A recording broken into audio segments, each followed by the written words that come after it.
Um país onde o imposto pesa menos para quem tem mais.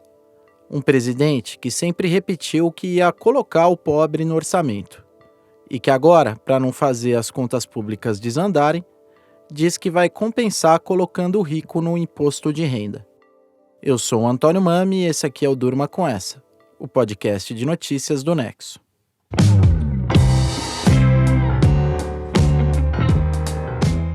Olá, eu sou a Letícia Arcoverde e estou aqui com o Antônio para apresentar esse podcast que vai ao ar todo começo de noite, de segunda a sexta, sempre com uma notícia do dia que pode continuar a ecoar por aí. Segunda-feira, 4 de setembro de 2023. Dia de mais repercussão das iniciativas recentes do governo de Luiz Inácio Lula da Silva. Iniciativas relacionadas ao pagamento de impostos pelos super ricos no Brasil. Numa entrevista concedida ao jornal Correio Brasiliense, Francelino Valença, presidente da Federação Nacional do Fisco Estadual e Distrital, a FENAFISCO, disse que a tributação de fundos exclusivos e dos investimentos em offshores, sediadas em paraísos fiscais, pode dar início a uma mudança de paradigma para taxar quem de fato tem renda para ser taxado. Valença também refutou que mudanças assim provoquem fuga de capitais, alegando que esse argumento de que empresários brasileiros vão tirar o dinheiro do Brasil ou até mesmo deixar o país é, abre aspas, uma narrativa construída ao longo de décadas, fecha aspas. No sábado, 2 dias antes do Correio Brasiliense publicar a entrevista com o presidente da FENAFISCO, o empresário João Camargo assinou um artigo no jornal Folha de São Paulo se opondo à taxação dos super ricos. Camargo é presidente do Conselho da CNN Brasil e também comanda o Esfera Brasil, grupo que reúne alguns dos empresários mais poderosos do país e que organiza eventos com representantes do poder público. No artigo, ele defendeu que taxar os super ricos é ineficaz, difícil de ser fiscalizado, está sempre sujeito a alguma dose de arbitrariedade e produz receitas menores do que o estimado. Camargo também disse que essas iniciativas afetariam os mais pobres e criticou o tom do debate sobre o tema, dizendo que, abre aspas, o brasileiro que construiu seu patrimônio deve ser admirado como um protagonista de uma jornada de sucesso, fecha aspas. No domingo, foi a vez de Thiago Guitian Reis, fundador da consultoria de investimentos Suno, postar o seguinte na rede social antes conhecida como Twitter, abre aspas. Primeiro eles vieram tributar offshore, e eu fiquei calado porque não tinha offshore. Então vieram tributar quem comprava bugiganga em site chinês, e eu fiquei calado porque não comprava bugiganga em site chinês. Em seguida, vieram tributar a gasolina e eu fiquei calado, pois não uso gasolina. Foi então que eles vieram me tributar, e já não havia mais ninguém para me defender. Fecha aspas. Você deve ter reconhecido essa paráfrase. Ela foi adaptada de um sermão do pastor Martin Niemöller, que era uma crítica ao regime nazista de Adolf Hitler, que perseguiu e exterminou judeus e foi responsável por uma das maiores atrocidades do século XX. Na citação original, o religioso alemão disse o seguinte, abre aspas, primeiro eles vieram buscar os socialistas e eu fiquei calado porque não era socialista. Então vieram buscar os sindicalistas e eu fiquei calado porque não era sindicalista. Em seguida vieram buscar os judeus e eu fiquei calado porque não era judeu. Foi então que eles vieram me buscar e já não havia mais ninguém para me defender. Fecha aspas. A taxação dos super ricos faz parte dos planos do governo para aumentar a sua arrecadação em 2024. Lula apresentou sua proposta de orçamento no dia 31 de agosto, prevendo déficit zero, ou seja, que as despesas não superem as receitas federais, sem contar o pagamento dos juros da dívida pública. Para compensar os gastos projetados para 2024, o governo precisa arrecadar 168 bilhões de reais a mais do que o esperado para esse ano. Mas essa ideia de taxar os super ricos não faz parte só de um compromisso fiscal do Lula. Faz parte também de um compromisso de campanha. Você tem que saber que a gente não ganha isso se não houver mobilização do povo brasileiro para a gente mudar uma vez na vida a política tributária, para colocar o pobre no orçamento da União e colocar o rico no imposto de renda, para ver se a gente arrecada o suficiente para fazer política social nesse país. Esse discurso do Lula é de janeiro, pouco depois dele tomar posse como presidente do Brasil. Ele estava falando para uma plateia de líderes sindicais e repetiu algo que ele já tinha falado em palanques durante as eleições de 2022, de colocar o pobre no orçamento da União e o rico no imposto de renda.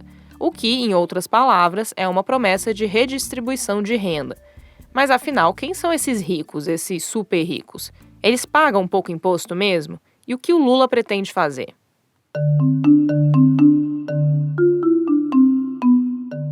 Não existe uma definição exata sobre o que diferencia um rico de um super rico. Mas, segundo Pedro Humberto Carvalho Júnior, pesquisador do Instituto de Pesquisa Econômica Aplicada, o IPEA, os grandes estudos têm estabelecido um recorte que coloca como super rico quem está ali na parcela do 0,1% mais rico da população. De acordo com dados que o Pedro Carvalho passou para a CNN Brasil, aqui no país isso corresponde a ter um ganho de pelo menos R$ 3.700.000 em um ano, ou R$ 308.000 por mês, contando salários, lucros com empresas e rendimentos de investimentos. No Brasil, a maior parte da carga tributária incide sobre bens e serviços. 40% do que o fisco arrecada recai sobre consumo, ou seja, quando o cidadão faz uma compra ou contrata um serviço. O sistema tributário brasileiro é considerado regressivo porque, entre outras coisas, esse tipo de imposto é pago igualmente por ricos e por pobres. E pobres tendem a gastar a maior parte da sua renda no consumo. Ou seja, acabam comprometendo uma parte maior da renda com impostos do que os ricos. Também existem os impostos sobre o patrimônio, que é o dinheiro que uma pessoa tem no banco, os seus imóveis, seus veículos. Além disso, tem os impostos sobre a renda, ou seja, salários, rendimentos de aplicações e lucros. É nessas duas frentes que os ricos estão sujeitos a contribuir mais com o fisco. E é também aí que há uma série de brechas legais que são exploradas para que essas pessoas paguem menos impostos. Por exemplo, muitas famílias ricas criam pessoas jurídicas para administrarem os seus bens. Pessoas jurídicas que acabam sendo tributadas em alíquotas inferiores em operações como a compra e venda de imóveis. Muitas dessas famílias também criam pessoas jurídicas no exterior para driblar o imposto sobre heranças, aproveitando um vácuo legislativo. Em alguns casos, sequer tem previsão de imposto para bens comprados por super ricos. Jatinhos e iates são veículos que estão isentos de IPVA. Outra fonte de renda dos super ricos que também é isenta de impostos são os dividendos. No Brasil, as empresas têm seu lucro taxado como pessoas jurídicas. Mas as pessoas físicas que são acionistas dessas empresas não têm os seus dividendos taxados. Segundo uma reportagem do jornal Folha de São Paulo, 2021 foi o ano com maior distribuição de dividendos no país. Foram 555 bilhões de reais distribuídos para os acionistas. Cerca de 3/4 desse valor, mais de 400 bilhões de reais, foi parar no bolso do 1% mais rico da população. Um levantamento do Sindicato Nacional dos Auditores Fiscais mostrou que isenções como essa fazem com que os contribuintes milionários paguem no Brasil alíquotas menores de imposto de renda do que profissionais de renda média e média alta. Uma pessoa com renda mensal na casa dos R$ 7.000 teve uma alíquota efetiva média de 6% em 2021. Já uma pessoa que ganhou R$ 176 mil mensais no mesmo ano teve uma alíquota de 5,5%. Ou seja, quem tem a maior parte da sua renda dependente do salário tende a pagar mais proporcionalmente do que quem tem a maior parte dos ganhos vinda de rendimentos e dividendos. Se a gente for comparar, proporcionalmente, o mais pobre paga mais imposto de renda do que o dono do banco. Porque já sai no contra-cheque ali, o cara não tem nem... Porque só desconta mesmo de quem vive de salário. As pessoas que vivem de rendimento, as pessoas que recebem lucro no final do ano, terminam não pagando imposto de renda. Aí o Lula falando sobre o assunto numa live no dia 29 de agosto, um dia depois de assinar uma medida provisória que altera as regras para a taxação de fundos exclusivos. Esses são fundos que têm só um cotista e que, por causa dos altos custos de administração, costumam ficar restritos a super ricos que colocam pelo menos 10 milhões de reais neles. Há cerca de 2.500 fundos exclusivos no Brasil, e o montante médio por fundo é de R$ 295 milhões. Agora, esses fundos passam a ficar sujeitos à cobrança semestral de imposto de renda, cobrança popularmente conhecida como come-cotas. Antes da medida provisória, os seus recursos eram taxados só na hora que o cotista resgatasse o dinheiro. O governo espera arrecadar 13 bilhões de reais com a iniciativa em 2024. Para isso, a medida provisória precisa ser aprovada no Congresso, assim como um projeto de lei enviado pelo Lula para taxar os fundos offshore, que guardam dinheiro em paraísos fiscais. Além desses textos, a reforma tributária, já aprovada na Câmara, que está sob análise do Senado, prevê a cobrança de IPVA sobre lanchas, iates e jatinhos e estipula alíquotas progressivas para heranças em todos os estados do Brasil. Hoje, cada estado tem a sua regra sobre esse assunto.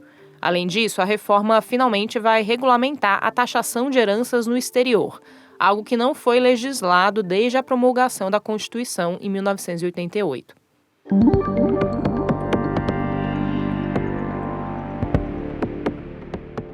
O governo Lula promete incluir alguma previsão sobre a taxação de lucros e dividendos em uma segunda fase da reforma tributária, que a equipe econômica pretende encaminhar ao Congresso no segundo semestre.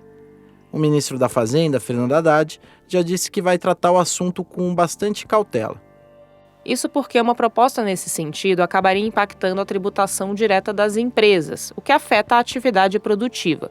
Impactaria também brasileiros de renda média alta, como profissionais liberais e donos de empresas menores que criam pessoas jurídicas para pagar menos impostos. É um grupo mais amplo de pessoas, que torna propostas sobre o assunto mais difíceis de serem aprovadas. Mesmo o governo Lula não é o primeiro a propor taxar lucros e dividendos. A gestão anterior do ex-presidente Jair Bolsonaro também propôs uma reforma tributária nesse sentido. Ela até chegou a ser aprovada na Câmara, com a parte de lucros e dividendos desfigurada em relação ao original, e nunca andou no Senado. Pesquisadores ouvidos pela BBC Brasil foram unânimes em afirmar que a taxação de super ricos é uma política de redistribuição de renda adequada para o Brasil. Mas eles alertaram que essas medidas precisam ser muito bem desenhadas. Tudo precisa ser bem amarrado num país que já está acostumado a deixar brechas legais que permitem que quem tem mais pague menos.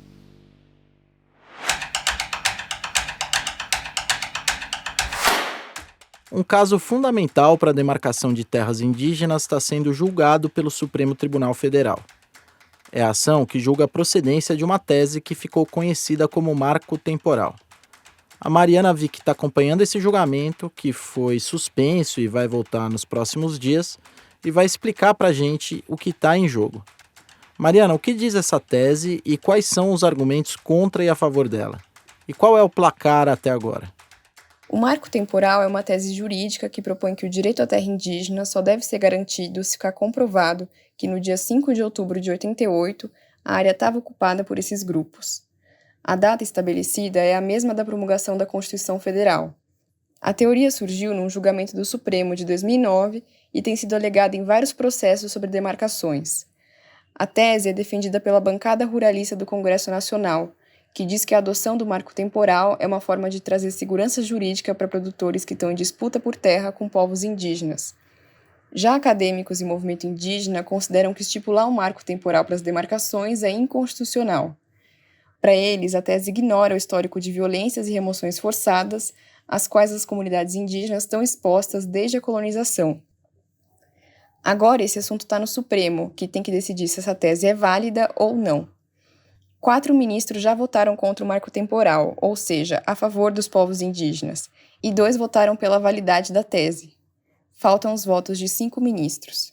Um assunto que surgiu durante o julgamento é sobre uma possível indenização a produtores rurais que tenham ocupado terras indígenas de boa-fé. Que discussão é essa? Essa proposta surgiu no voto de Alexandre de Moraes, que se manifestou sobre o marco temporal em junho. Ele votou contra o marco temporal, mas defendeu uma mediação entre produtores rurais e povos indígenas. Para ele, pessoas não indígenas que adquiriram terras de forma regular e de boa-fé não devem ser punidas depois da demarcação. A tese vale, por exemplo, para proprietários que receberam ou compraram terras de governo sem saber que tinham ocupação indígena. Nesses casos, segundo Moraes, a União tem que ser responsabilizada e pagar indenização prévia sobre o valor total dos imóveis, além de eventuais melhorias que os produtores tenham feito. A proposta muda o que é feito hoje. Segundo a Constituição, a União tem que pagar indenização a produtores por benfeitorias derivadas da ocupação de boa-fé, mas não pelo valor total do imóvel, como o Moraes sugeriu. A lógica do texto constitucional é que o território, por ser indígena, nunca pertenceu de fato àquele proprietário, apesar de o governo, por erro, ter doado ou vendido essa área para ele. O voto de Moraes não foi bem recebido por ativistas e advogados ligados à causa indígena, que dizem que a proposta colide com a Constituição e sobrepõe o direito de propriedade ao direito indígena. Também tem críticas do ponto de vista econômico. A Advocacia Geral da União disse em documento enviado para o Supremo na semana passada que a indenização prévia para produtores que ocuparam essas áreas geraria um gasto incalculável para a União e a escassez de recursos poderia atrasar a demarcação de terras. O Moraes contestou esses argumentos. Depois, os ministros Cristiano Zanin e Luiz Roberto Barroso votaram. O Zanin também defendeu as indenizações, mas disse que elas não devem ser prévias e sim analisadas caso a caso. Além disso, os pagamentos não podem estar vinculados ao processo de demarcação e os estados também podem ser responsabilizados além da União. Outra diferença é que o ministro citou no voto dele o artigo 37 da Constituição, que prevê a indenização para terceiros em casos de erro do Estado. O texto contemplaria situações, por exemplo, em que um produtor rural comprou um terreno do governo sem saber que era indígena. Com isso, dá para pagar aos produtores o valor total da terra sem propor uma inovação constitucional. O Barroso acompanhou o Zanin. Esses dois votos foram mais bem recebidos porque podem suprir lacunas do voto de Moraes, segundo as pessoas com quem eu conversei. O texto da Mariana você lê em nexojornal.com.br. Lá você acompanha todo o conteúdo que o Nexo produz diariamente. Assine o Nexo e apoie o jornalismo independente de qualidade. Desconto especial de 60% para assinaturas com Google por tempo limitado. Das reações à tentativa de taxar os super ricos no Brasil ao julgamento do marco temporal no Supremo, turma com essa. Com roteiro, produção e apresentação de Antônio Mami, apresentação de Letícia Arcoverde, edição de texto de Conrado Corsaletti, participação de Mariana Vick e edição de áudio de Pedro Pastoriz, termina aqui mais um Durma com essa. Até amanhã!